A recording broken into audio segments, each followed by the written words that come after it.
એક જાગૃત નાગરિકે એસીબીમાં ફરિયાદ નોંધાવી હતી.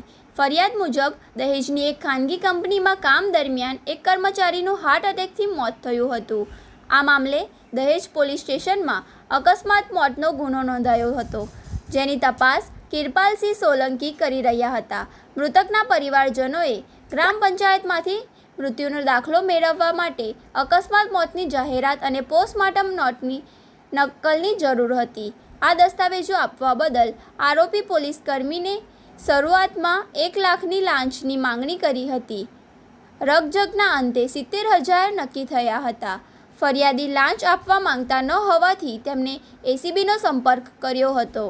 ફરિયાદના આધારે એસીબી ભરૂચના પોલીસ ઇન્સ્પેક્ટર MJ શિંદેના માર્ગદર્શન હેઠળ ટીમે ટ્રેપ ગોઠવ્યો હતો. ટ્રેપ દરમિયાન આરોપીએ ફરીથી 70,000ની માંગણી કરી હતી.